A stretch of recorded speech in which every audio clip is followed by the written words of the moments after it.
had some comments on my previous video where I ranked the starter deck heroes asking when I'd revisit the series. Today the wait is over. I've been analyzing and testing the second round of heroes and it's time to add them to the tier list. As a reminder, this isn't a ranking of which of the decks I think will perform the best. That will depend a lot on the other 39 cards and future reveals. Here we'll just be focusing on how much value each of the hero powers creates and ranking those hero powers accordingly. So far, the B tier is the standard. Heroes that essentially give you an average of 1 worth of stats per region type have ended up here, and A tier leaders have the potential for compounding and can often get double value or more, like how Sigismar's token can often get buffed for free by cards you're playing anyways, and Tasha's buff often ends up on an anchored character that'll stick around for multiple turns. Nevenka's in the C tier because her effect averages out to about 1 worth of stats only 2/3 of the time, and the randomness makes it unreliable. If you want a complete explanation of these rankings, revisit part 1 of the series. Now let's jump into the second round of heroes. On the surface, Basira Kaizaimon feels like a side grade from Tasha and Nora. On turns that you activate the effect, you'll be getting the standard 1 worth of stats per turn in the form of a buff. One downside though of this effect is that since you do need to buff something to activate it, it won't be guaranteed every turn like some of the other leaders' effects. Even when I built completely around this hero, in practice it felt like I was only getting the buff around 2/3 of the time or a little more, because a lot of the cards only buff from reserve and you won't always have one there, and on some turns you won't have enough mana to be able to play a character and a spell to buff them. Also, with a large portion of buffs coming from discard from reserve effects, your hand size will get low. Additionally, buffing is also weak to removal because you combine multiple resources into something that can be removed with one removal spell. Also, without anchored, it's hard to compound the effects of this power. Seasoned can accomplish it, but right now there aren't a ton of great seasoned cards outside of Atlas, and they don't buff themselves, which means things are less consistent because you need to draw multiple specific cards to pull it off. The potential upside of season mostly offsets the turns where you won't be using Basira's effect at all, and leaves this hero in the B tier. One benefit I do want to point out though is the ability to buff any follower is very strong, and it allows you to push both lanes with one card. So I think if you buff multiple times in a turn, I definitely recommend waiting until the last buff to use Basira's effect so that you have the best option to be reactive.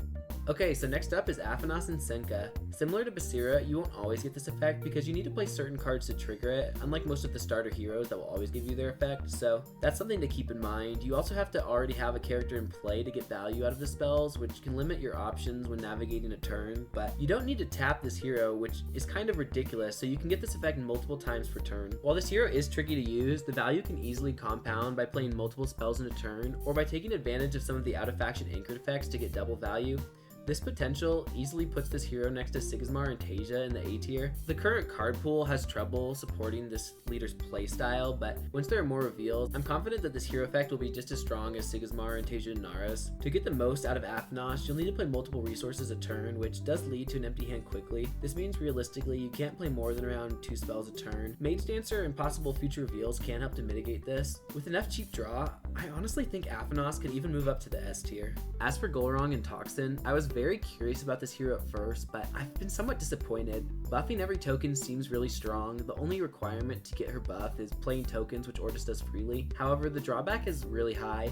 All your tokens have Defender until you have 8 mana, which makes them purely defensive. If you want to win an expedition, you're not going to be able to use your hero power, while your opponent's going to have no such restriction. The dream would be to win in one expedition and block your opponent in the other with your big tokens each round, but this doesn't really happen consistently, especially on rounds you go first. Often it turns into trading lanes at best, or blocking in one and losing in the other when you aren't as lucky, so yeah, this hero definitely underperformed for me. Once you commit a token and surpass your opponent on one side, you're locked out of winning there, and most knowledgeable opponents will put all of their resources into the other expedition for the rest of the turn, where it gets very hard to beat them without a hero power. A lot of the current characters summon tokens in their expeditions too, which makes it hard to win early without blocking yourself or playing a lot of cards that don't summon a token at all, at which point it kind of defeats the reason to play Gulrang to begin with. And stalling until 8 mana to win has proven pretty unreliable against the strongest decks. For stalling to work reliably, I think some even stronger token cards would need to be printed, but I think this is pretty unlikely because it would probably help out other heroes like Sigismar that are already strong just as much. So I don't think it'll happen anytime soon. As is, I can't put Gulrang higher than the C tier. The next two heroes, Treyst Rossum and Fen Crowbar, are pretty similar. They both essentially let you get an extra half a card per turn by putting a card in the reserve. Treyst Rossum's effect is not online immediately though. You need to have 5 cards leave the reserve during the day before you gain access to it. I think this makes deck building a little tricky because you want a deck to do one thing for the first couple of turns and then another thing for the rest of the game. Cards like Keylon Elemental will be good up front to help you churn cheap cards out of the reserve, but After you hit 5 counters, its effect becomes a little bit of a drawback, and putting it in the reserve to avoid the drawback means you're forgoing putting a better card there. So some interactions like this make it a little hard to get full value out of Treyst Rossum. Despite the slow start though, being able to pick which card goes in the reserve once your effect is online is quite strong. Cards that are primarily meant to be discarded from the reserve like Foundry Mechanic or Munadruid will be extra good because they help you hit 5 counters quickly without using mana, and in the late game you can put them directly into the reserve without having to play them to an expedition first. At this point though, I feel like Treyst Rossum just lands in the middle of the pack around like a low B tier because there aren't good enough cards to really take advantage of putting something straight into the reserve. Munadruid's probably one of the best, getting Anchor for free, but otherwise you're most often just cheating the mana system by like 1 mana or getting a character with stats just above average like Amelia Earhart, the common Foundry Armorer, or Daughter of Yggdrasil. There are some cards that do seem like they could be good by letting you play permanents for cheaper or activating the effects of permanents, but this doesn't really work well with Treyst Rossum in the end since the permanents never hit the reserve, and if you run cards like these you'll have trouble getting to 5 counters. If cards are revealed that increase the return of this hero, it definitely could move up, but for now it seems like you get as good a benefit from other heroes without having to jump through hoops at the start of the game. And honestly, if the card pool stays the way it is, maybe this even belongs in the C tier because you're only getting about 1 worth of stats once it's online and a little bit of card advantage, but you don't even get it for the first couple of turns. So we'll definitely have to wait and see. For Fen Crowbar, you have opposite strengths and drawbacks. Their effect is easy to use and literally happens automatically. You'll start getting the effect from day 2 and build more card advantage over time because of this, but you can't pick which card is put in the reserve or even what ends up in your mana in hand, which makes things less consistent for sure.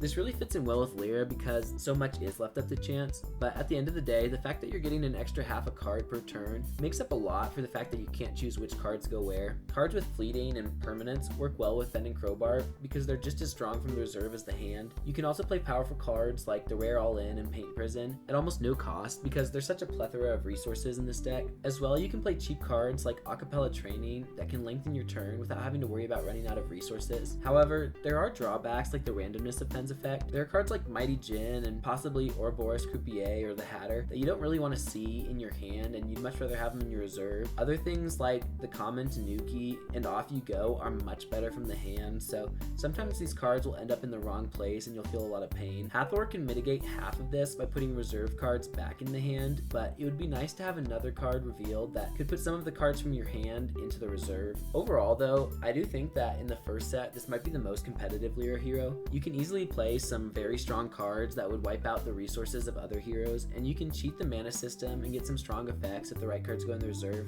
However, with the randomness of this effect, the extra card advantage won't always turn into better board presence, and you can fall behind some of the heroes with more consistent board-based hero powers. There also aren't many situations where you can double or triple the benefit of this hero. That being said, I think Fen's ability fits comfortably into the B tier for now, with the potential to move up as cards are revealed that increase the benefits of her effect. The B tier is getting a little big at this point, but I think that's just an indicator of how well the team has done at balancing all of the heroes. I also think that there is definitely a little bit of a hierarchy in the B tier. I think that the way I have these sorted out right now is pretty reflective of it. I would say that Fen Crowbar and Treyst Rossum at this point are definitely like the lowest of the B tier, or maybe just like top C tier, while Kojo and Buddha's on the other end of that, definitely like the best of the B tier. And that just leaves Arjun and Spike as the last duo we'll be ranking for part 2 of this series. Needing to have a card in the reserve does make it so that you have to plan ahead to be able to use their effect, which can limit the amount of times you'll have access to it. It's almost impossible to use their effect on the first day, and I found that there are a lot of matches where I only pull it off about maybe 2 out of every 3 days, but that being said, the benefit of anchoring a 3-drop is absolutely ridiculous. That can easily be anything from like 3 worth of stats to 5 with cards like Daughter of Yggdrasil, Cernunnos, and Yongsu. In comparison to most hero effects that average to about 1 mana or 1 worth of stats a turn, getting 3 mana or 3 to 5 worth of stats is insane. Any of the drawbacks discussed so far are definitely merited, and they might not even be restrictive enough. The potential of this card is huge, essentially turning any card in your reserve into a 0 mana 3-cost card on the next day. And if you buff the character, you'll get even more advantage out of it. Things will get even crazier if there are good uniques with stats above curve. Arjun will let you double the extra value by keeping the strong unique card around around another day, while Tasia and Nara won't be any stronger and will still just buff that good follower by 1 stats. It's important to note though that Arjun and Spike are very weak to sabotage and removal spells. They also have no synergy with Sneasel Shroom and Spindle Harvesters, which already anchor themselves. So for this hero, the Muna strategy really needs to shift from buffing small guys that anchor themselves to anchoring big guys that don't need any buffing. You need to play this hero very aggressively too, to take advantage of your stronger hero power up front, because it doesn't really scale like other heroes, and as your opponent plays permanents or pulls off combos, they'll definitely start to catch up. After assessing all the strengths and weaknesses, I do think that Arjun's effect is the best so far and worthy of S tier. Even if this deck doesn't end up being the strongest, his hero power easily creates some of the most value per day, often hitting 4 to 5 worth of stats. A simple comparison to Basira helps make this clear. Oftentimes, you'll burn 1 card from the reserve for Basira to buff a follower, and then get an additional buff from the hero, resulting in an additional 2 worth of stats. However, for Arjun, using the exact same resources of a card from the reserve and a hero effect, you can anchor a 3-drop and get 4 to 5 worth of stats out of it, getting twice as much value for the same cost. But what do you think? Am I overestimating Arjun's worth? Did my analysis help you better understand one of the heroes? Let me know in the comments below. If you appreciate this video, make sure to leave a like and subscribe to continue to get your fix of altered content.